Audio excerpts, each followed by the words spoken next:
Welcome to another episode of The Breakdown. We're evening up the scoreboard tonight, folks, because I made a joke on our last interview episode about how Thomas Lukasik might have been the most interviewed person on The Breakdown. And Duane Bratt is coming back tonight to reclaim his throne. We're going to be talking about so much, and I'm very excited to welcome back to the program Dr. Duane Bratt. Dr. Duane Bratt, thank you so much for joining us. Thanks, Nate. And I didn't want to come on until I watched the Lukasik interview, and then you goaded me. So I felt obligated to come on, and I was impressed that Thomas Lukasik said nice things about me, because if he dials back the clock to about 2013, it was not reciprocal. I said a lot of bad things, justifiable, but bad about Mr. Lukasik.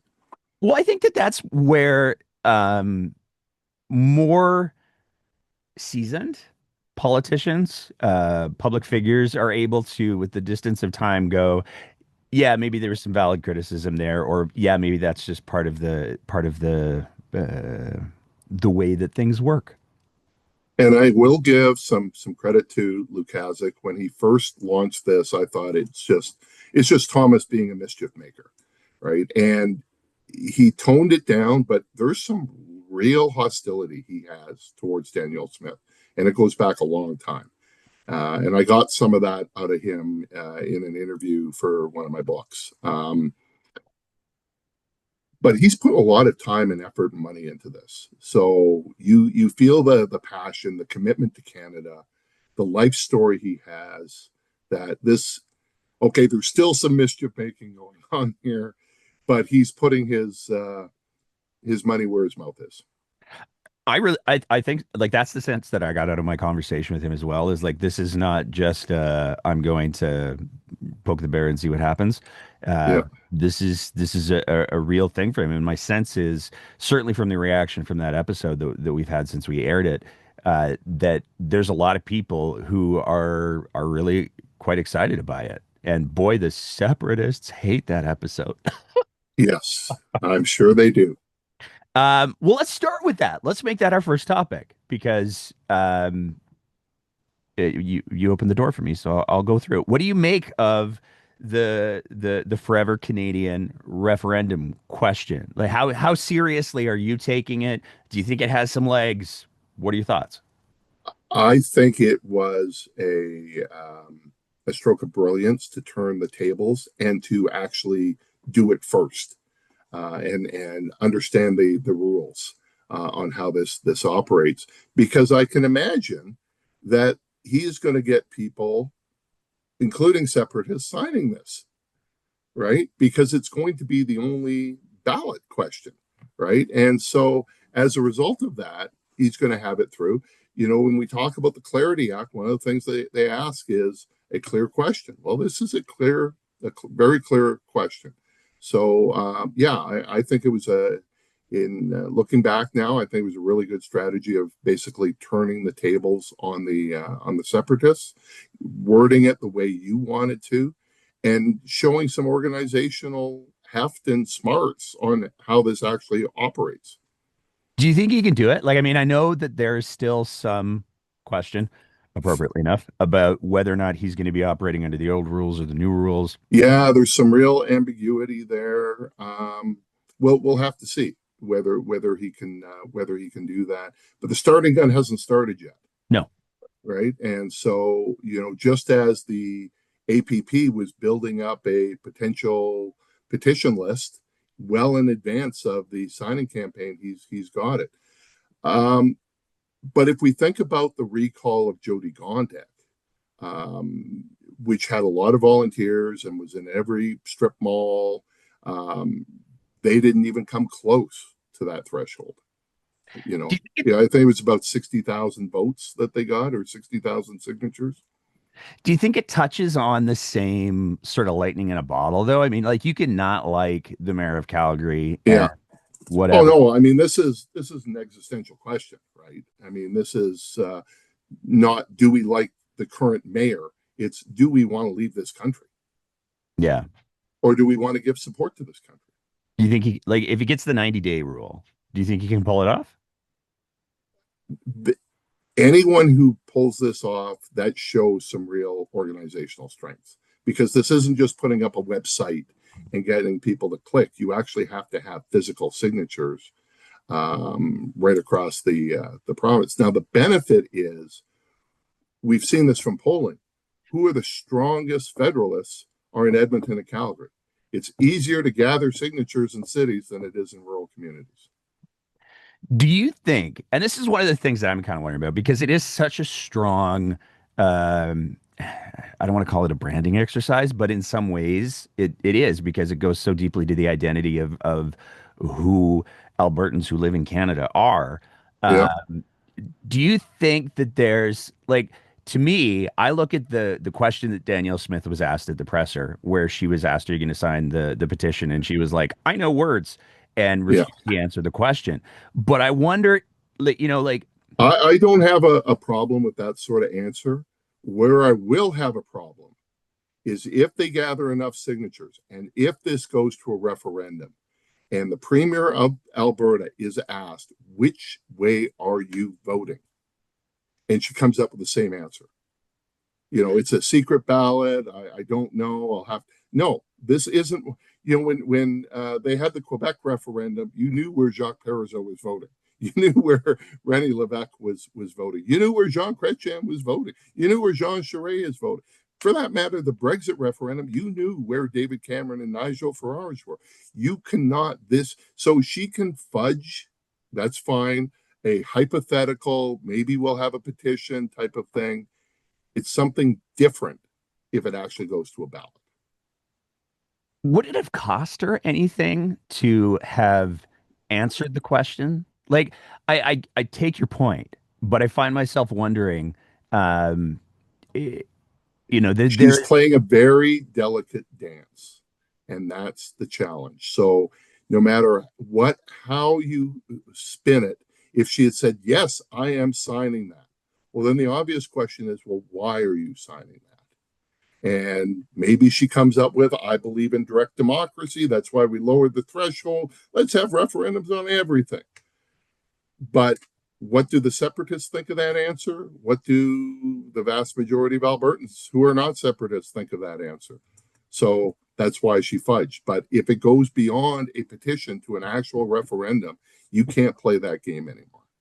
Do you think, like, of the two choices, and Mr. Lukasik brought this up, and I giggled because apparently the two options are she can go to referendum or she can force a vote in the legislature and have the MLAs vote on the referendum question. Which one does she do? I don't know how she goes to a vote in the legislature. I simply don't, um, because that would violate everything about this direct democracy stuff. That when she was Wild Rose leader, she championed this, right? The referendums and initiatives and the recalls, those weren't United Conservative Party ideas. Those were Wild Rose Party ideas. There's no way that she could do that. Um, but it sure would be interesting Oh, to have a vote in the legislature if it was a free and fair vote, how do and you to get that see where vote? Jason Steppen stands and where does Shane Getson stand. And yeah, How would you even whip that vote? Like, you'll all vote yes, we should stay in Alberta. Like, what is it like? yeah, There's yeah. a So large number of the UCP base that I, is I pro-sex. just couldn't see a scenario where that would happen. That would be too cute by half, Fair enough. you know. But it does show the challenge that she's got, that this is about keeping her party together. And she admits that, right? One of the great strengths and weaknesses of the premier is she gives some really honest answers sometimes to very unexpected interviewers. And so when she talks about, keeping the party together and preventing separatist parties from emerging and splitting up the UCP, I think that's a real threat. That's a real concern that she's got. And polling shows that there's no division on the NDP side. There's no division on the independent side. The division is with the UCP, where you've got a third maybe that are hardcore separatists that would leave today, tomorrow, the next day. Then another third that likes the knife at the throat strategy, that we can threaten Carney and get all these gifts. And then another group that goes, this is the stupidest idea we've ever heard of. And they're all in the same party. Just as you and Thomas talked about, this is the same dilemma that Kenny was facing over COVID. Do you think that there's value in, like, there's a fun the branding exercise piece. There is, I can see value in the NDP saying, "Oh, we're so on board with this. We're gonna door knock for Thomas Lukasik, and we are so about Nenchi's gonna be Captain Canada from now on." Yeah. And I can also see, even though the amount of reach that they perhaps have is less, I can also see merit to the Alberta Party or the Alberta Liberals going, "Yeah, we're going to be door knocking for this too." That creates a very interesting dichotomy for me of, okay, so if the UCP, if all of the political parties in Alberta are saying, yeah, no, we're supporting this 100%, and the UCP are like, we're touring Alberta with provincial police, does that create an interesting dynamic, do you think, or is that just not ever something that's going to happen? I mean, that's the pro-separatists were trying to have a positive spin off the by-election in Olds by saying, no, you have to remember the separatists got a lot more than what the Republicans did because they voted UCP. And I think there's some truth to that. You talked about the Alberta Prosperity Project. Let's get into their big release post. Well, actually, before we get into the big release, what do you make of their sort of response to the Lukasik referendum question being approved? Because there was a kind of a little bit of a they're mad. they're really mad because they got snookered, right? They were talking a big game and never actually got to the hard work of filing the papers. They were too busy doing their Fox News hits and having their little rallies and because this is a big story internationally, and dealing with those people, and they forgot about the referendum, and there's actually a process to do so. Do you think they forgot, or were they just aiming for the lower bar because they knew at least that way they could had a better chance of getting there? I don't think they anticipated what Lukasik was doing, or they underestimated him. Okay. That gives me the opportunity to pivot to their fully costed TM. At least they put something out. That's true, but what they put out was fantasy and scary. So fantasy on the economic side, scary on the immigration side. Why did you even need to put that in there? Now, when you say, why did you need to put that in there? I'm sure that there's a lot of people who follow the show on social media who know exactly what you're talking about. But for the cheap seats, what are you talking about when you say that? So they put a proposal on the sorts of immigrants that they would accept in a Republic of Alberta. And they created a point system based on the old Canadian immigration point system. And it was a fascinating list of things. So if you're coming from the rest of Canada, you get X amount of points. Unless you actually weren't born here, you were just naturalized, in which case you get half of those points because you're only half a Canadian if you weren't born here. And their explanation for that was not honest. It was, we want people who can drive in the snow. No, it wasn't. Yes. And which is fair if you're from Winnipeg. Have you seen Victoria and Vancouver when it snows? It makes the news every year for like yeah. So they're creating two classes. I was surprised you get extra points for credentials. So a PhD gets you a lot of points. That surprised me. I didn't think they valued that. Maybe they just meant engineers and medical doctors and things like that. You have to be healthy, but they include in health not being vaccinated for COVID. So you lose points. Experimental mRNA vaccines, I think is the exact verbiage. Is the exact words. and then talking about deportation. Like, it's why do that? Why put that in there in the framework of your future country, as opposed to what's going to be the defense policy, what's going to be the foreign policy sort of stuff. It They put it in there because separatism, and I'm going to steal one of Jacques Parizeau's lines, is it's a magic wand that solves all problems, right? And so what is driving separatism? Is it oil and gas policies? Yeah. But you scratch the surface, and it's also about COVID policies, and it's about climate change policies, and it's about immigration policies. And by immigration, I don't think they're concerned about immigration from Ireland or from Norway. Like, let's be clear, we're talking about South Asia or Africa or the Caribbean. Is there So like, they want to go back to, the immigration policies of the 1920s, 1930s. do you think that there's also like a calculated one of the things that I took away from reading that document was let's try to emulate the Trump playbook as much as we Oh, possibly can. absolutely. You see that with Cam Davies and the Republican Party. And I thought that's actually a pretty nifty name. Do they mean Republican Party as in the Republic of Alberta? Or do you mean the Republican Party of the United States? The answer is both, Yes. right? Which is like I found, Mr. Davies is a fascinating figure. He's got a storied history. I found his whole "I served in the military" line that he used during the by-election to be slightly disingenuous because, like, it is a legitimate question to go, yeah, but which one? It was the U.S. Marines, and Yeah. so like, I don't know if that quite lands the same way for me as somebody who's Oh, but it would for a certain group of people, probably. right? And so I think that's why they threw the immigration stuff in there. Is it like I was having this conversation earlier today with a friend, and we were talking about the how does this stuff work? And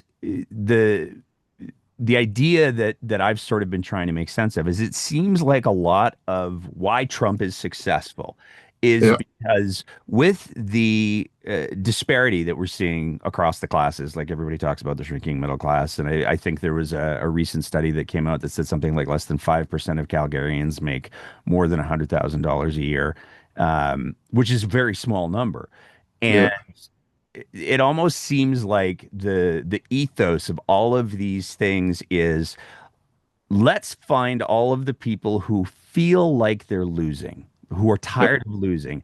And whatever that thing is that they're tired of losing on, we're going to include that. And we're going to say, yeah, you're not going to have to do that anymore. You're going to win on these things. Because it seems like looking at the Trump playbook and the Alberta Republican playbook, it seems like a lot of what they do is like, yeah, you've been screwed for sure. So we're going to stop that with the magic wand of Yeah. separatism.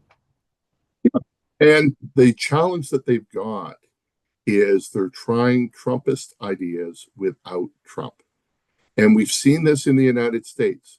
All sorts of politicians have tried to run on Trump without being Donald Trump, and they lose. There is something special about Donald Trump. There's some connection that he has got. Um, and you have to acknowledge that a Carrie Lake or a Mark Norman or a Herschel Walker or a Dr. Oz or all of those other crazy characters who've tried to do the same things and said the same crazy stuff, they don't get elected. And Cam Davies and Jeff Roth are no Donald Trump. Why is that? Like, what is that? I mean, I could probably speculate, but you're the expert. What is Trump's X factor? That is so hard to place. I think some of it is the image that got portrayed in The Apprentice, which was a fake show. You talk to the producers, they actually had to redo his office because it was falling apart. But it created an image of a guy in complete control who is the master of the universe, and that helped. But he's also a natural showman. He understands entertainment. And that goes before he hosted the show. That goes back to his time in the 1980s and the tabloid wars and all of that. He knows how to tell a story, he knows how to frame it in such a way. And he has success with that, that no one else can seem to do. And that's probably a good thing, because it won't carry over past him. But he's obviously got a cult of personality. There's no ifs, ands, or buts about that. Anyone now teaching U.S. politics has to completely change how they teach it, because this whole idea of separation of powers between Congress and president no longer exists. That, he cajoled congressmen who rail against the debt to accept a $5 trillion deficit by signing merchandise for them. He's got the Supreme Court in his back pocket. Like, he's gotten rid of any of the guardrails that existed in the first administration. Like, we talk about trade.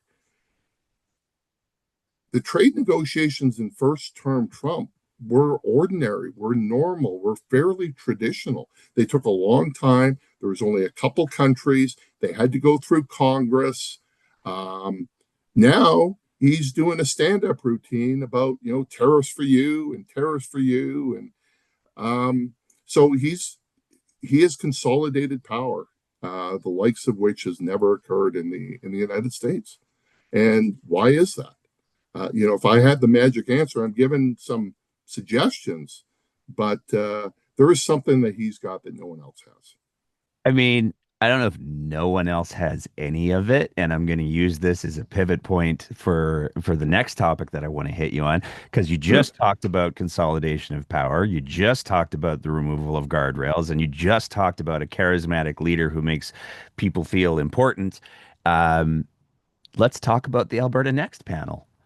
Uh, That's a real reach. is it So I dislike these tropes about every Canadian conservative is just like an American conservative, I don't right? believe So, that Jason Kenney was just like Donald Trump. Stephen Harper was just like George W. Bush. Brian Mulroney was just like Ronald Reagan. Doug Ford is like Trump. Danielle Smith is like Trump. Pierre Poilievre is like Trump. Um, Pierre and you Poilievre's can not that pull charismatic. different parts like that, but he's a singular guy. And there still are significant guardrails in Alberta. But they are being like, I believe last time you were on the show, you even said that the disassembly of guardrails Oh and yeah, no, I still say that. Like, they have consolidated more power provincially than any other provincial government that we have seen. My point is, the courts are still powerful. The federal government is still powerful. You don't have that in the U.S. point taken. Yeah. The emulation of the playbook, though, do you think that's a thing?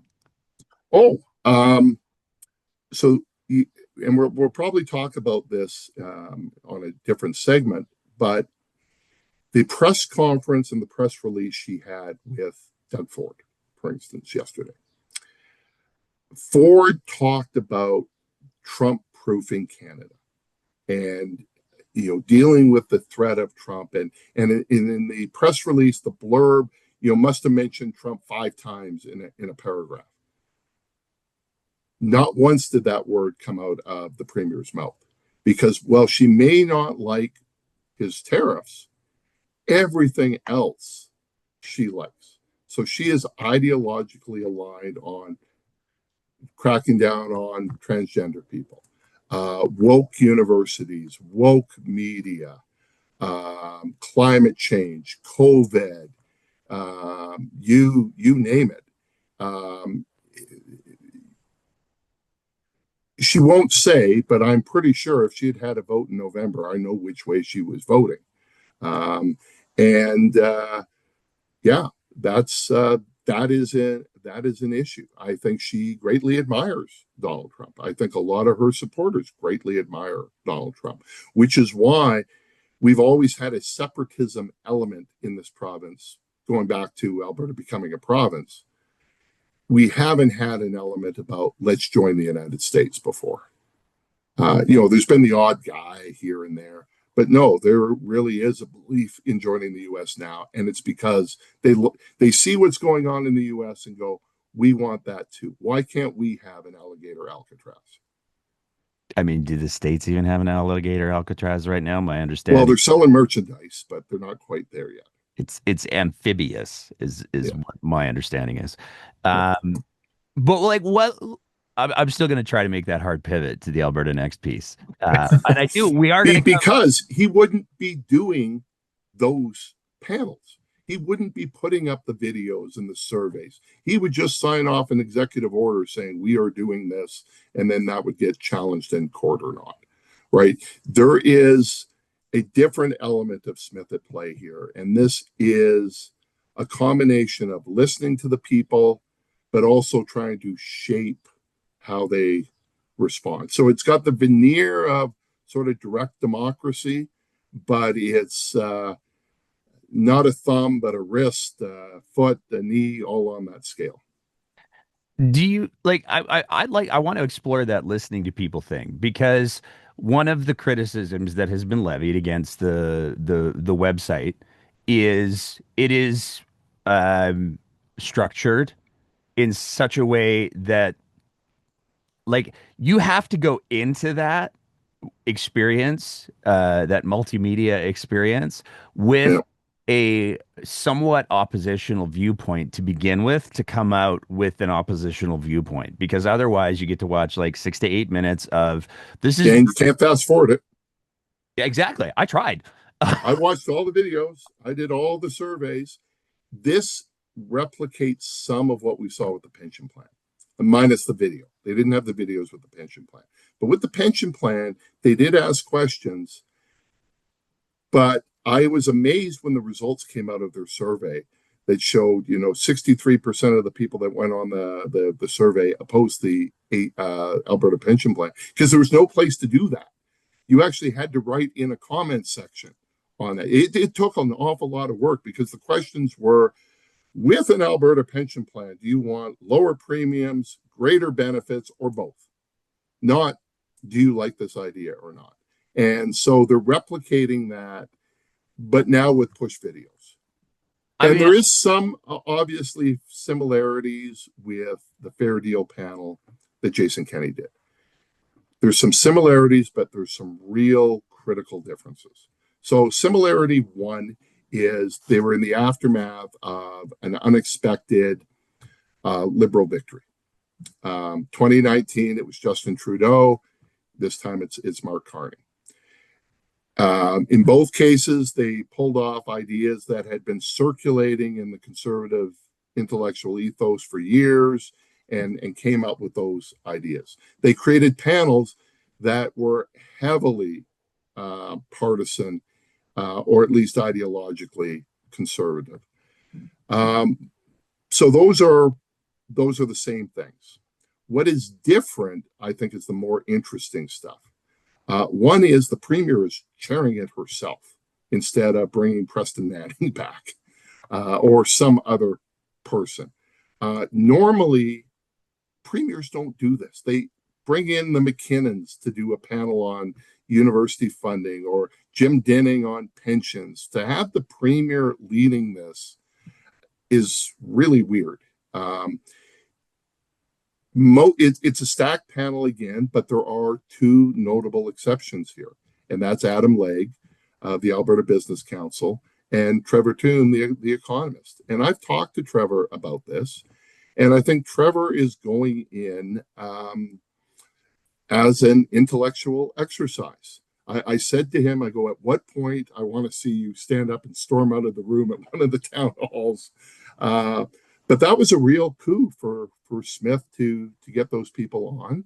And it raises a question, if the premier calls and asks you to do something like this, do you feel a responsibility to do so? And so I think that is different. We'll have to see if they get tainted by this. They're already blindsided by the videos, and they've acknowledged that. But we'll have to see. But everybody else, yeah, there's politicians all from the UCP, right, including a very newly elected UCP member. Then you go down the list of, oh, we need an Indigenous rep. Oh yeah, who likes resource development? Steve Buffalo does. So let's put him on the panel. Michael Binion is on the panel, representing the oil and gas sector. I guess Dave Yeager was busy. I don't know. But so it's a stacked panel. That's another difference. And some of the ideas are the same. Pensions, here we go again. Policing, here we go again. Equalization, here we go again. So it's some of that with some new stuff. And that new stuff, as we kind of already mentioned with the Alberta Prosperity Project, is immigration. And it's not as nasty as the APP, but it's verging on that.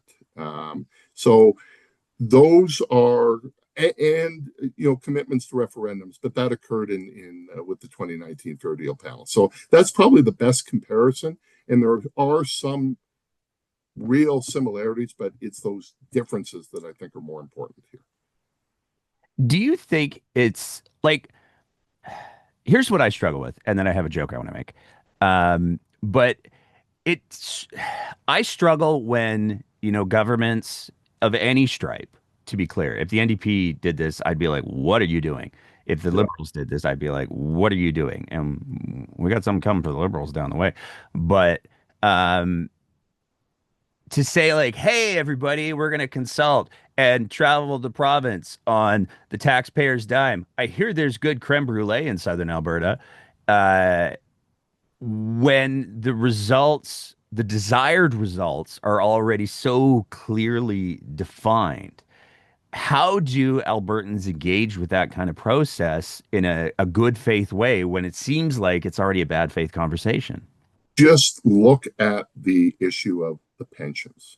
So when they did the Fair Deal panel, most of the people in those rooms all supported what the government was proposing, with the exception of pensions.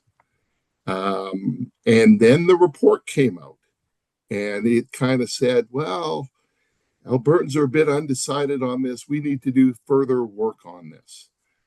So they ignored it. Then Smith drags it back, and they go through the same song and dance. Pensions are incredibly unpopular, changing the pension plan.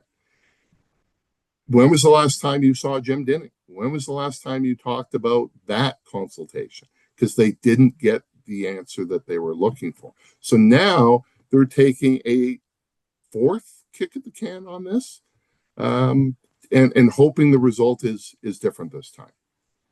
But the process is similar.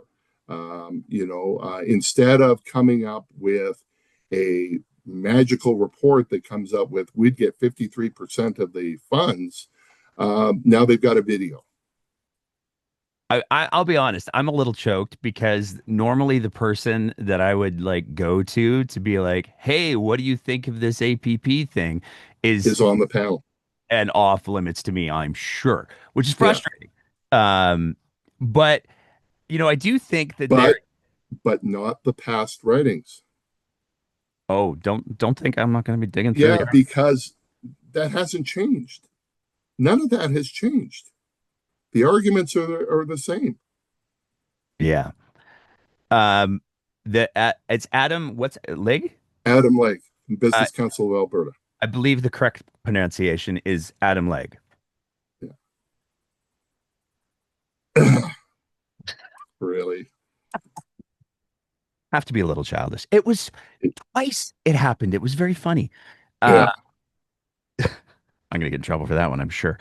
Um, let's talk from that because you raised in the pre-interview, you raised a very good idea about doing a deep dive on each of those topics, and I'm going to take you Yeah. up on that. So I don't want to dwell too much on. There's too much to unpack here. I mean, Yeah. they're talking not just what's in provincial jurisdiction, right? They have the jurisdiction to create their own pension plan. Whether that's a good idea or not, that's a different story. They can create their own police force. They can do that. Whether that's a good idea, whether they need to hedge in case there's a change in the RCMP status a decade from now, there's nothing stopping Alberta from doing those things. Where they're getting more interesting is the constitutional changes, and not just beating the equalization again, but the entire idea of fiscal transfers and giving greater tax room to the provinces away from the federal government. Talking about Senate reform, talking about House of Commons reform, all the stuff around immigration, right? You're going to need some time on those to do them proper justice. I need to find me a legal scholar because I have questions about how somebody comes to Canada um, legitimately and then gets potentially denied services only in the province of Alberta. Like that, I can't even begin to wrap my head around that. No, that just can't happen. I'm no lawyer, but mobility rights, we know from the Singh decision of the early 80s that the charter applies to everybody, no matter what your legal status in this country is. Whether you are a refugee, whether you are a landed immigrant, whether you're an illegal immigrant, it don't matter. The charter still applies. And there's a process that has to be done. And so I don't know how you can say somebody immigrated to Toronto and then 3 months later they moved to Hannah, and we're going to deny them going to school or medical care or what have you. I'd love to see the legal argument for that. I'm interested in the legal argument against it as well. Um, Because there is no legal argument for it. but that's the part And, that and I keep hearing this, and it was in the APP as well. Why does Quebec have a special agreement? Alberta could reach a special agreement. Well, I'll tell you why Quebec does. It's about language, right? It's about preferential treatment for those that have French language skills immigrating to Canada should go to Quebec. But when you scratch the surface, it's about, well, they have to share Alberta values. Well, what are those? Well, we work hard because nowhere else in the country do people work hard. Are they going to make the case that we need specialized skills in certain sectors of the economy? That's a different argument. Then make that. But don't make some sort of values comment because there is no special, and I'm going to get hate mail over this, special Alberta values.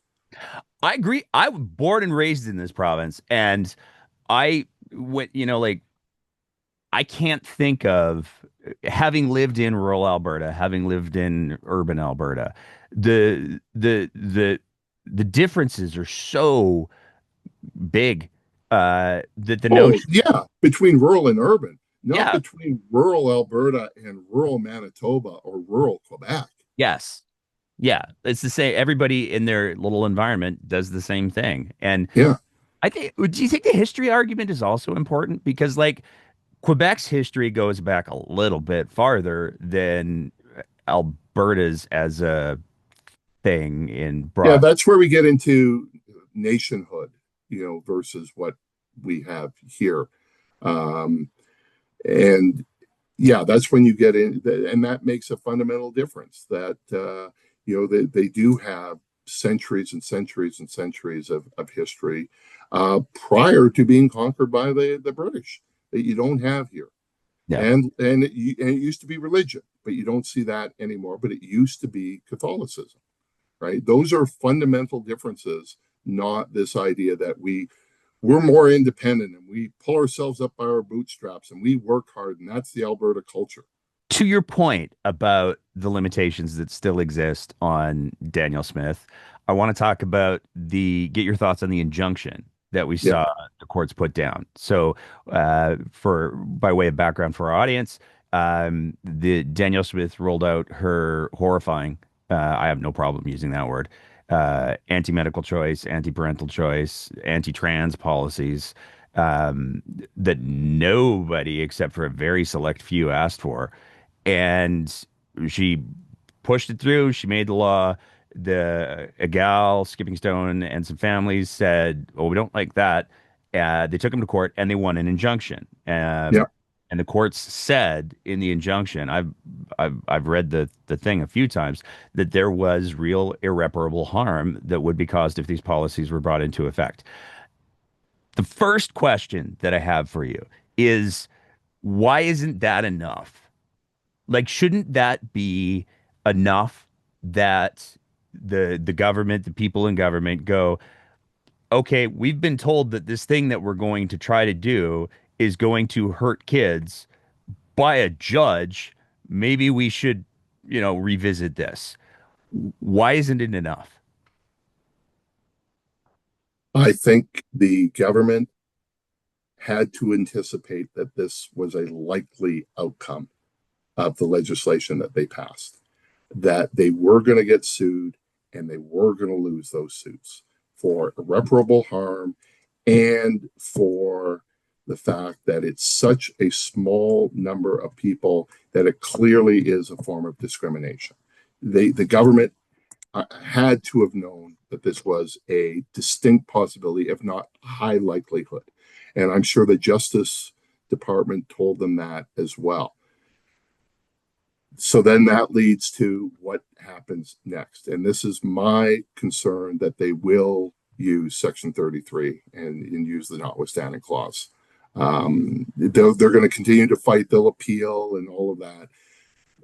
But I think once that's drawn out, they will do that. And I think they're going to do that for a couple reasons. One is there's a segment within the party that has wanted to use this tool. We're seeing provincial governments do it. The Mo government did it over pronouns.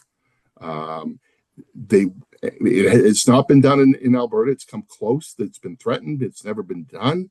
I think they're looking for a reason to do it.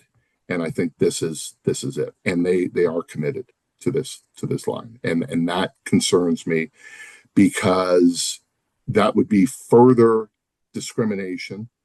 And once you do something like that, the next time and the next time and the next time, it's that much easier.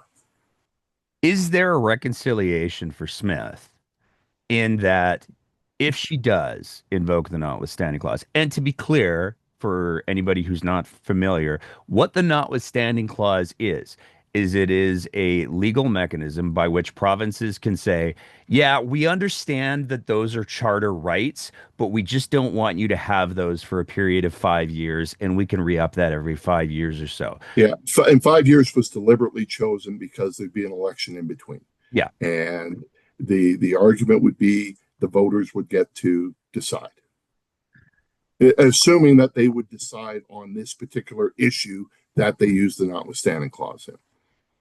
And the federal government can do it as well. The federal government has never used it. Does Danielle Smith have to reconcile with the fact? I mean, there's for sure, I get that there's members of the UCP that are all in on this policy, as abhorrent as it is. Oh, there are people. So forget about this policy. There are people in the UCP caucus who want to use Section 33 over something. And in some cases, it is over jurisdiction. It's over Section 92. And they haven't figured out that doesn't apply, but they still want to use it. And it's in the Constitution, so it's a constitutional tool.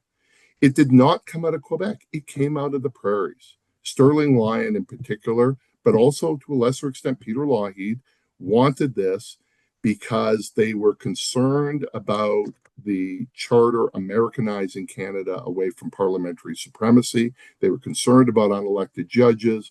There's a legitimate argument to be had for including that in the Constitution. The problem is, once you start to operationalize that, you are, by its very definition, violating somebody's charter rights. Now, the question is whether that is justifiable or not. You could have seen a situation during COVID and a lot of the COVID restrictions violated the charter. They didn't need to use Section 33. They were able to use Section 1, which says, in a democratic society, there are limitations on the rights. They can't use Section 1 over transgender kids, right? It's not a big enough. It's not an issue that affects the entire. It's not a plague. It's not a pandemic. It's not drunk driving. It's not all the other things that they do it on. So they can't use Section 1. So they could use Section 33. And I'm absolutely convinced that they've had those conversations. Smith was asked about that when the law passed. And she was asked about that after the initial video announcing the laws. And she hedged. But now it's an actual, right? It's not a hypothetical. And so the government has not responded. They say they're going to have to read and think about the decision. But that's where I think this is going. I guess I just like Danielle Smith rode into power on the personal freedoms train, and it's now a situation where I can say from a statement of fact a judge has ruled that these policies will cause irreparable harm to kids, and if Danielle Smith invokes the notwithstanding clause, she is robbing those kids of their charter rights so she can cause irreparable harm. That's not a statement of hyperbole. That's just literally what will be happening if what you're describing comes to play. How does she support? Well, and she has tried to frame this in the terms of parental rights, but it's the parents that are fighting the government over this. So it's some parents. Now, her argument is that allowing these surgeries will create irreparable harm. But the judge ignored that. He said that's not the case. So When the surgeries don't happen. yeah, Like that was the other piece that I found particularly distasteful in her latest response was she was like, we can't have kids 18 years old getting these massive mutilated surgeries going on. And I was like, you know better. Like, yeah, why are you doing that? yeah. Uh, So, but if I was to, unfortunately, to bet my shiny loonie, I could see them using Section 33 on this because I think there's a group that they've steeled themselves up for this, and there's a group that wants this fight, and there's another group that wants to use this on something. find something better. I mean, I don't know that there's like a good. I'm hard pressed to think of a case where it's like take away somebody's charter rights in a good way. I don't know what that is, but um, yeah, we could do it like another hour on this, I'm sure. Yeah, I want to make sure that we hit on the other topics though. There's been a new, not yet, kind of sort of. I'm waiting for the third MLA party that's popped up, and this is there's some people who are looking at this going, oh, this is what I've been waiting for. There's some people who are looking at it this going, oh, this is a tempest in a teapot. The PC party of Alberta is apparently making a comeback. What was your first impression when they like Guthrie kind of telegraphed it a little bit because he posted the picture of him yeah. wearing a t-shirt. What was your first impression when you were like, "Oh, this is going to be a thing"? It probably was when they went on Jesperson's show, and publicly and announced it. There were a couple thoughts I had. One is sort of from an intellectual level. I've done some work with my colleague Bruce Foster on the nature of conservative parties breaking apart and coming together and breaking apart and coming together. This is a phenomenon largely exclusive to the Conservative Party. We don't see this with the NDP. We don't see this with the Liberals, even though those parties have factions too. Um, and it's not exclusive to Alberta. We see it in Saskatchewan. We've just seen it in BC. Um, but it seems to be more prevalent in Alberta that this happens. So that's like, oh, here we go again. This could be interesting. Then it was listening to the premier's response, and her biggest concern seemed to be about the branding. You cannot use the Progressive Conservative name, and I'm thinking, okay, one of the two legacy parties. I'm sure that they've made arrangements with Elections Alberta that they've got that and they can't use that. Explain all of the Wild Rose parties that have emerged since 2019, all seemingly with Paul Hinman. the Wild Rose Independence Party, the Wild Rose Coalition Party, or whatever they all have the word Wild Rose in them. How is that not the same? Can you call yourself a conservative party and a progressive party, but not the two words together? Maybe they can't use Progressive Conservative Association of Alberta, which was the formal legal name. Maybe they just call themselves the Progressive Conservative Party of Alberta, right? So I found it strange that was her big sticking point, is to focus on the branding, and I think she's wrong on the branding with the examples I just gave of Wild Rose. Then I thought, how many people remember Peter Lougheed? He left office 40 years ago. Or are there memories of the PC party, Alison Redford, Jim Prentice?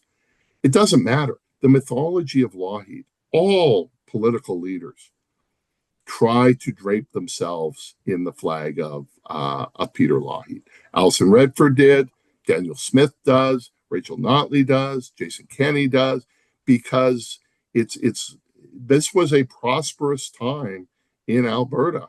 Let the good times roll, and they pick and choose which parts of the Lougheed legacy. Is it the fighting of the national energy program and shutting off the taps, or is it about substantially building up the healthcare system and the education system? Right? Which part do you want to focus on? Is it the creation of the Heritage Trust Fund? Is it the expansion of the oil sands?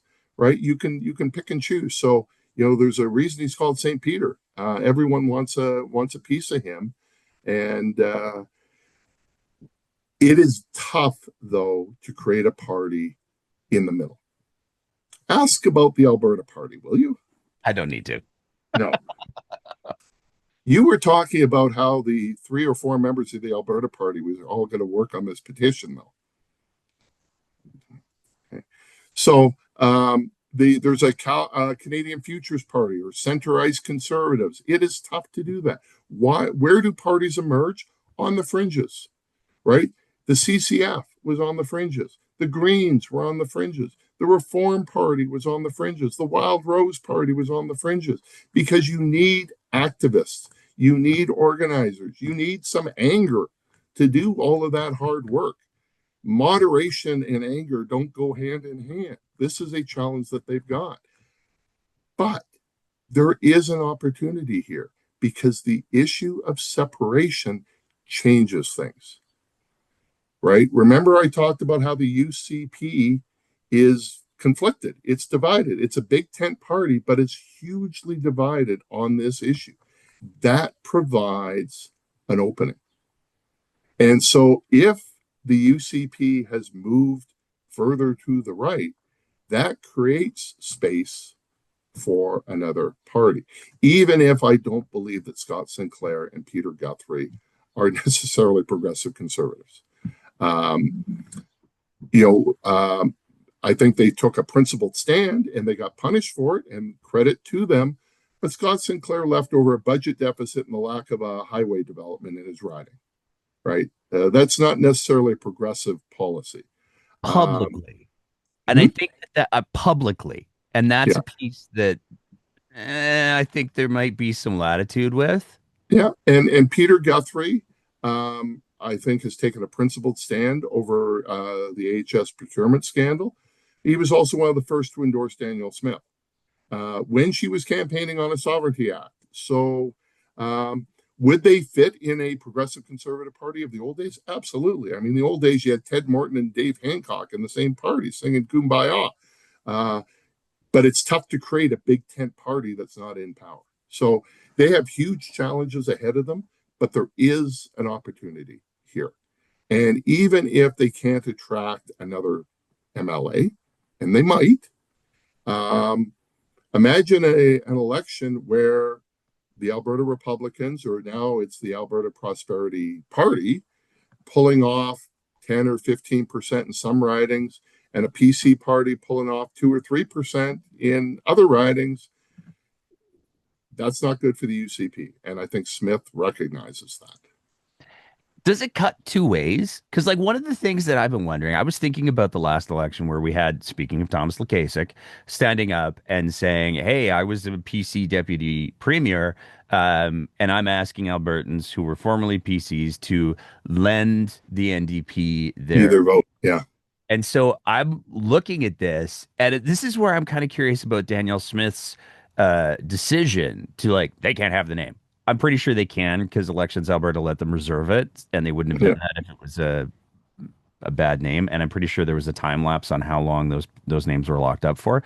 Regardless, um, I almost wonder, as much as this has the potential to hurt the UCP, does it not also have the potential to like hurt the NDP?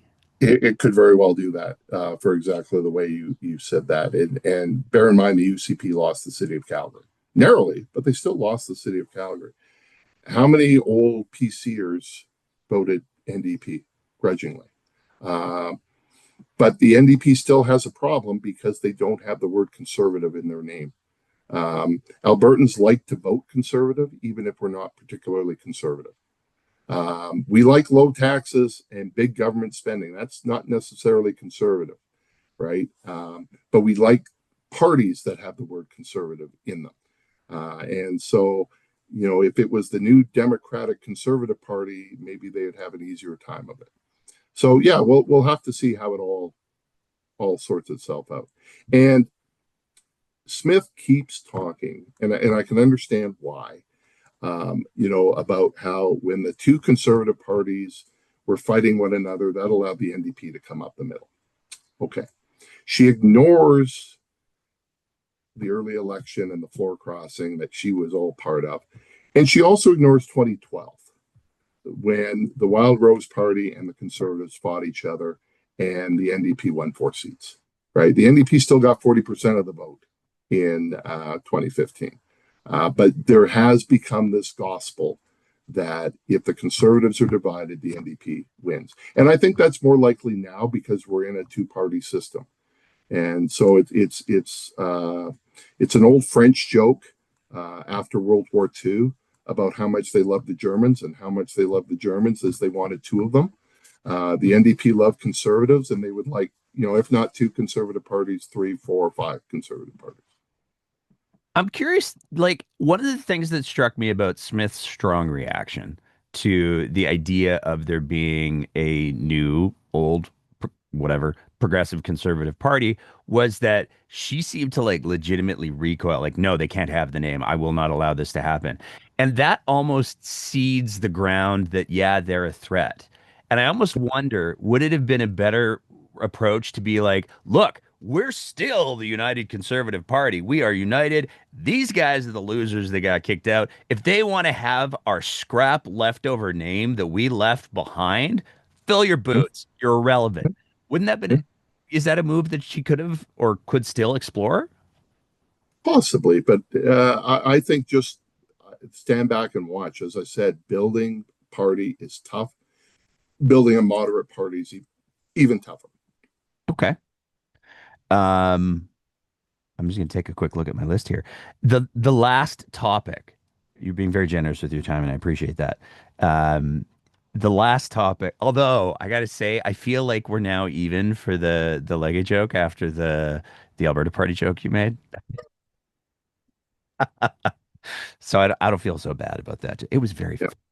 um the you floated this idea in the pre-interview, and I want to explore it a little bit because I typically try to keep this show laser focused on provincial politics. Yeah. And the world of Alberta politics has now overlapped with the world of federal politics in a weird way because we have the soon to be former leader of the progressive or no out of the Canadian Conservative Party. Um, I mean, maybe former leader. Don't ever call him a progressive conservative. My bad. Yeah. Uh, maybe he joins the new party. Uh, he's running in a by-election. I'm talking about Pierre Poilievre. He's running in a by-election after not winning a seat in the federal election that we just had, and he's running in that by-election in a riding that has been like This is weird because the MP who won that riding stepped down. Somehow he seems to be circumventing the no lobbying for 5 years rule because he just got hired as with a lobbying firm. There's a whole episode we could probably do on that. But Oh, maybe he's not doing lobbying. He's just an advisor to the lobbyists. the tail wagging the dog. Is Jason Kenney lobbying for Bennett Jones? Is um, Brock Harrison lobbying for TC Energy? You know, Do the same rules apply provincial? I honestly don't know the answer to that question. yeah. No, they had to get a special exemption for Brock. I don't necessarily think for Kenny. Um, and he can say I'm dealing with matters outside of Alberta, and there's all sorts of ways around that. Okay. And it was the Harper government that brought that policy in. As with all things, it Yeah, seems. yeah. What do you make of Mr. Polyev running in Alberta? And secondary to that, the public appearances. You talked about the Doug Ford Yeah, press conference, and there's a yeah. little bit more that I want to And the flesh out belt buckle. in the new belt buckle, which struggled to put on off camera. Yeah. Um, I mean, you. I would like to get your thoughts on the Doug Ford press conference and the implications that it has for Pierre Poilievre. Because when I watched that press conference, my reaction was, "Oh, so he's running. He's for sure running for leader, and Danielle Smith is hedging your bets." What did you take out of the presser? So those are two different questions, right? Speak Because like that. much of the press conference has nothing to do with Pierre Poilievre. It has to do with Doug Ford and Danielle Smith. So I'll focus on that part, and then we'll bring in Poilievre because he was at the pancake breakfast, but he didn't get up to the press conference. So two MOUs. The first one is almost exclusively about federal policies, and repealing a whole series of liberal laws, some ideas of cooperation that have been recycled. I think about the nuclear MOU. Jason Kenney signed an MOU on nuclear energy with Doug Ford and Scott Moe and Blaine Higgs already. So maybe now, and they've already done a lot of work on that MOU, so I don't know why they threw that in there. And they spent a lot less time talking about the second one, which was interprovincial trade barriers, stuff that they can actually do. I think this was a huge win for Danielle Smith. Not in a legal sense. This is still federal laws, and Smith will argue it's not, that they're all unconstitutional. That's why she's suing them. Then why do you need that for it, right? She's building a coalition to convince Carney to build pipelines. And she got the premier of the largest province in Canada on her side. That's a win. I think they did it for two very different reasons. Doug Ford emphasized that this is about Trump proofing Canada. This is about dealing with the threats of tariffs. He's concerned about Line 5 that goes through the U.S. back into Canada, and the Michigan governor Gretchen Whitmer is really unhappy with that pipe and wants to get rid of it. The courts have said that's federal jurisdiction. I think Ford's concerned that some morning Trump is going to Truth Social. We're going to shut off the oil in the underneath Lake Superior, right? And who knows? That could very well happen. So that is where Ford is coming from here. Where Smith is coming from is building allies against Mark Carney. And she did that at the Western Premiers meeting. And so she's playing good cop, bad cop. She's playing the good cop by getting Moe and getting Wap Canoe and getting Doug Ford in line. And the bad cop saying, and if you don't like us, we've got these lunatics over here that are separating. Please give us something. It would have been more convincing if she had an MOU with David Eby. After all, the pipeline to Northwest BC, that's more significant. That's much more likely to happen, and you're not seeing BC supporting that. So I think this was a real coup for Smith. And it's also a bit of Back to the Future. There was a very close relationship between Kenny and Ford. They launched the carbon tax lawsuit together against the federal government. He showed up to the Stampede breakfast, flipped pancakes with Jason Kenney too. And then things got really cold during the federal election. And in fact, there were Alberta conservatives who said, Doug Ford is just a liberal. He's nice to Chrystia Freeland. He's nice to Mark Carney. Look at what Corey Tenake said about Jenny Byrne. And they weren't on very good speaking terms. And now it looks like they've kissed and made up. Why isn't Smith celebrating it more? I mean, like I know that it's photo op season during the Stampede and everything, and for the record, we're recording this on July 8th. But it seems like she has like, if this is a legitimate win, it hasn't been touted. I thought she touted it pretty good. I mean, they obviously negotiated this in advance, right? This was the opportunity. They've got the front page. I look at just at the Calgary Herald today, front page photo of Smith, Scott Moe, and Doug Ford. They didn't need Moe in the MOU. They know where he stands. And then there was at least 3 articles in the Herald, Braid, Varco, the news piece, all on this. I know I did a ton of media on this yesterday, Okay. not just locally, but nationally. Like this was a big deal. I was on CBC News Network. They covered the press conference.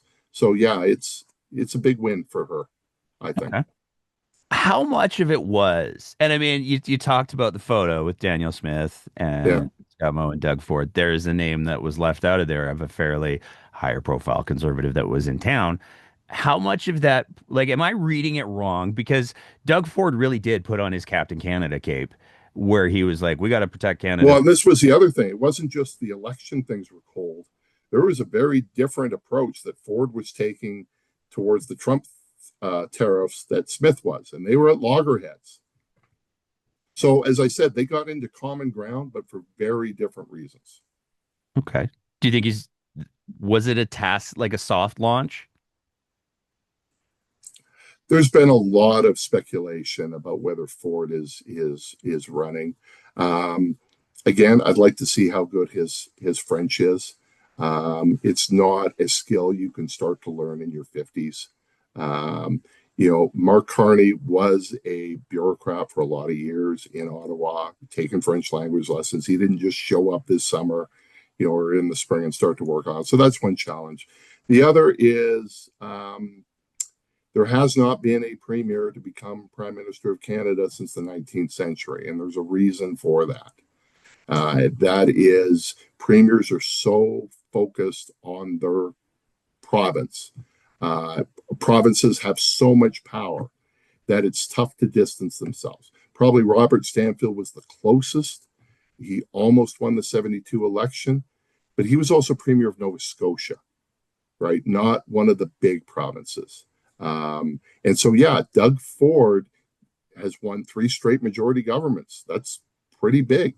You have to win Ontario to form government. That's pretty big. How is he going to play in Saskatchewan and Alberta, given some of the hostility that I mentioned? Don Braid's column today was you can't trust Doug Ford, because he's Ontario premier, and he actually bashed Bill Davis in the process that I thought was a bit unfair because Bill Davis pumped a lot of money into the oil sands in the mid 1970s. So,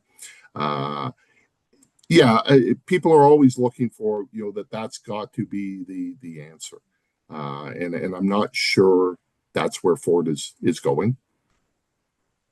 Because So if Ford wanted to, I think he could push Pierre Poilievre out if that's something he really wanted to do. I think Poilievre is very vulnerable, and what is missing is someone who wants that job. And Ford could do that if he wanted to. I don't know if he does. So, uh, do you think Mr. Polyev, assuming that he wins the by-election, he's going to win the by-election? Oh, yes. Yeah, the by-election, what is interesting about the by-election is not the result. I'm going to sit here and make a prediction, Nate, that Pierre Poilievre's going to win. So you want Whoa. to write that down. You could put it in pen. The two most interesting things about it is, one, the very fact he's having to do it, and where he's doing it, right? It is not uncommon for leaders that don't have a seat to go to a safe riding. Brian Mulroney first becomes leader of the PCs. He goes into Central Nova, and Elmer MacKay leaves his spot for him. There was an open seat in Calgary Elbow. Danielle Smith said, nah, I'm going to go to Brooks Medicine Hat. Ed Stelmach lost his seat in Edmonton in 1989. He ran in Stettler, which, for a trivia point, is in the current riding of Battle River Crowfoot. But it's one thing to do that when you're out of you're brand new, like Smith or Mulroney. It's another when you've lost your seat, but you're the government. In the case of Don Getty, it's another when you've lost the election and your own seat, and then you go back to the safest riding. It's got to be a bit humiliating for Pierre Poilievre to spend his summer campaigning there, because he used to be able to say, I'm an Albertan who represents an Ottawa riding, right, with a French name, right? Now he can't do that. Now he's back home in Alberta, and I think that's got to sting a bit for him. The other interesting part is how the campaign is going to go. First, it's not an easy riding to campaign in. Like, it's massive geographically. Wainwright and Camrose in the north and Drumheller in the south, all the way to the Saskatchewan border. It's not easy to get to. You got to fly into Edmonton and then drive, or fly into Calgary and drive. But if that wasn't enough, it's under the specter of Alberta separatism and Alberta Next. And he is going to be hounded, because the press love a story like this, wherever he goes, asking questions. Do you support Alberta independence? Well, you're the national leader, but you're also running in a riding that might have a lot of supporters of Alberta independence. That's going to be easy for him. He'll do the, yes, I want a united Canada, but look at all these bad things that Carney's doing. Okay. Then you get into the more difficult questions. What do you think of Senate reform? What do you think about fiscal transfers? What do you think about a pension plan? What do you think about immigration policy in Alberta? He can't duck those. And that's going to be hard for him, because he is trying to win a seat, and he is also preparing for a leadership review, which he also scheduled for Calgary. I had not realized that. Yes, in January. It's in Calgary. Do you think he can't duck it, though? I mean, like, this is a dude who ate an apple for 3 minutes. It's going to be tough. It's going to be a tough summer. We'll see how he manages. But it's going to be, eating an apple is great amongst the elite media, even though that was a local reporter, not quite, elite media. But what do you do when you're door knocking? What do you do at a town hall? When you're just your average conservative supporter says, we got to get rid of this equalization and screw Quebec. What's your view on that, Pierre? What's the harm in him lying? Because he called lying to who? Lying to who? The Conservatives. I mean, there's video of him door knocking during the federal election where he was like, "Oh, that Justin Trudeau, we got to stop him and his Marxist communist ways." And it was like, that's not real. But he said it. Yeah, but they believe, enough conservatives believe that. Yeah. So if he's out, so what's the answer that you go? You go, yeah, we're going to have a Poilievre government will amend the Constitution to get rid of equalization. Is he going to say that? Sure, he's got 5 years. And how well do you think that's going to play in the province of Quebec? Bear in mind, all of Smith's attacks, and in fact, I would argue most of the attacks on equalization are not aimed at New Brunswick. They're not aimed at PEI. It's all about Quebec. Yeah. Right? Do you want to be a conservative party and basically say, yeah, we don't want to win any seats in the province of Quebec. Okay. Stephen Harper was able to form government, but he had a toehold in Quebec. He had those 8 to 10 seats, not enough to form, not enough, you're still the third party in Quebec, but it's not like the old days before the bloc emerged, where you have an election and Pierre Trudeau's already got 75 seats lined up because the Conservatives will win 1 or 0. Do you think he has to do the town halls? Like, does the allure of wow, we're getting into federal politics. This is weird. But does the allure of we could have the leader of the opposition, the leader of the Conservative Party of Canada Okay, representing us? let's go back to Ottawa Carleton. I know it's away from Alberta. The two elections that matter the most for Pierre Poilievre is 2004 and 2025. 2004, he knocked off a Liberal cabinet minister, and he knocked him off by working his ass off, going door to door over and over again for well over a year. And he saw that Pratt was vulnerable and could beat him. 2025, I don't think he stepped foot in his riding. And Fanjoy did the exact same thing to Poilievre that Poilievre did to Pratt. He spent 2 years walking the doors and basically saying, yeah, he's the leader of the official opposition, but he's not representing you. So what does Pierre Poilievre do in Battle River Crowfoot? Does he do the 2004 strategy or does he do the 2025 strategy? He's got to do the 2004 strategy. So basically saying, my name is there. I've already made an appearance. I don't need to come back. You'll never see me again. Vote Conservative. I think that's very dangerous for him. But it's been an awkward scene for Pierre Poilievre. Like, okay, so this takes us back to the press conference with Doug Ford. Poilievre was at the breakfast too, but he doesn't get into the photo. He's not in the press conference. I joked off camera about he's on the horse in the parade. And so for those outside of Calgary, all politicians are in the parade. But there's two categories of politicians. There's the big important ones that get to ride a horse. The mayor gets to ride a horse. The premier gets to ride a horse. Pierre Poilievre was on a horse. And then there's cattle cars with all the councillors and the MPs and the MLAs. How does he get on a horse? Right? When he is not an elected official. And how does his wife get on a horse? Now, yes, he's still the leader of the official opposition. He's still the leader of the Conservative Party of Canada. He's not the official opposition leader, and he's not an MP. Is that enough to get on a horse? I guess so, but it's been a tough. He had a funner time in 2024 Stampede than he did in 2025 Stampede.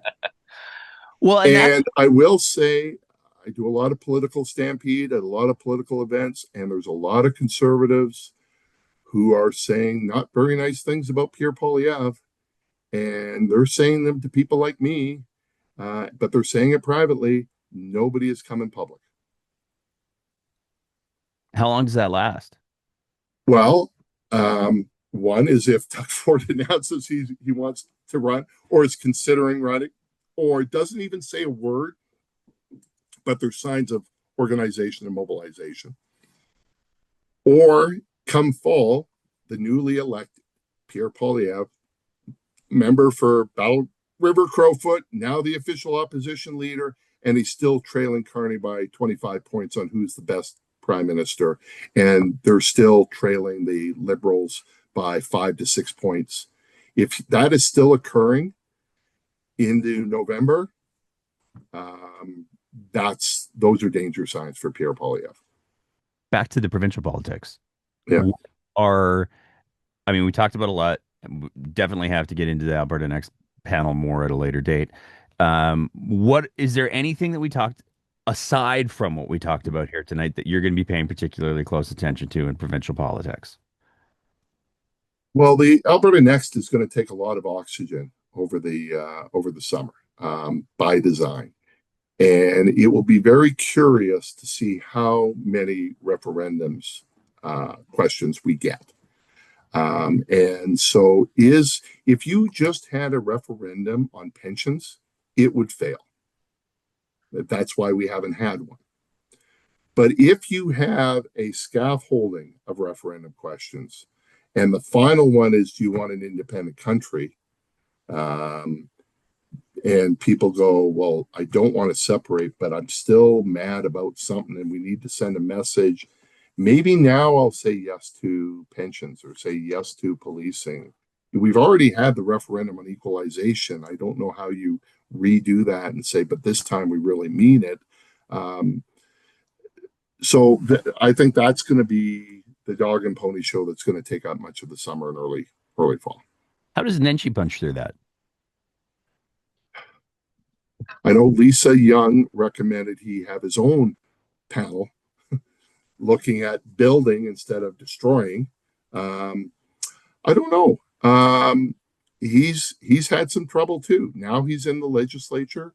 I will say, I found it refreshing when Mark Carney said no games and called a by-election to allow Pierre Poilievre to enter almost as quickly as possible. Danielle Smith did not do the same thing in Alberta. So yeah, Nenshi's having trouble, but people don't necessarily elect governments; they toss them out, and he's got to watch what is occurring. My last question. I lied. I always do that. One more question, and I swear I'll let you go. You talked earlier. You opened up the conversation by mentioning how you were doing some work with somebody about Mr. Lukasiuk, asking him some questions about a certain current premier. You have a tendency of writing these books, sir. I'm Yes, curious, is there a Danny book coming? there is a Danny book coming. We actually have an author's workshop scheduled for late August. We have a lot of really interesting contributors, many of which you've had on your show, from Jared Wesley to Lisa Young to Trevor Toom to myself. We've had to bring in people from outside the province. As Lisa says, we need help here. And so we've always had a chapter comparing sort of an outside voice. So the Orange Chinook, it was Rachel Notley and Bob Ray. And that we had Graham White right out of Ontario. And then the Blue Storm, it was a comparison of Jason Kenney and Doug Ford. And we had Jonathan Malloy out of Carleton write that. This will be a comparison, not necessarily between Scott Moe and Danielle Smith, but more Saskatchewan and Alberta. And some of the, because I think Saskatchewan is emerging very similar to Alberta. The last election results almost mirrored what we saw here. And we've got Chuck Smith out of the University of Saskatchewan writing that. So there's lots of interesting chapters that are being proposed. We are going to look at separatism, and and in that one, we're actually bringing in a couple Quebec scholars to look at the similarities and differences with the Quebec referendums. My chapter is looking at Danielle Smith and Trump, and we'll see how that goes. That fits into my Canadian foreign policy hat and my Alberta Politics hat. Obviously, a lot on healthcare. There is a chapter on HS procurement. There is a chapter on the restructuring. There is a chapter on transgender. We wanted, and we're still hoping for, a chapter on addictions.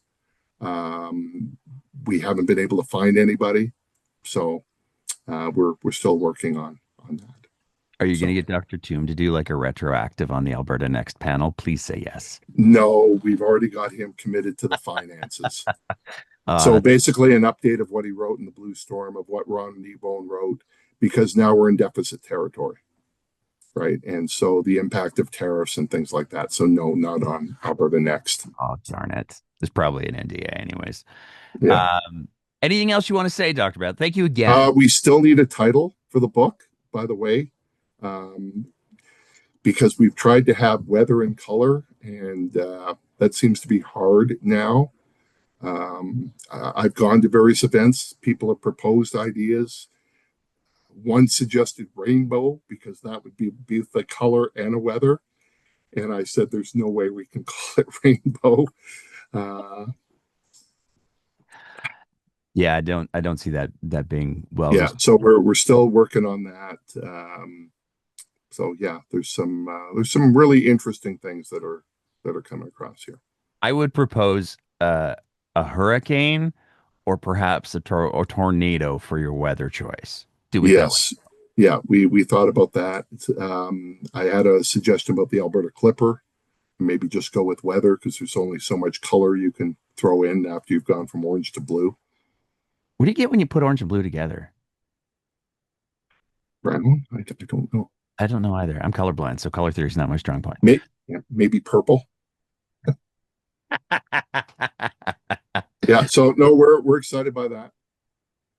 Awesome. Well, Dr. Brett, thank you so much for taking the time to chat tonight. I really appreciate it. And I love the Alberta party joke.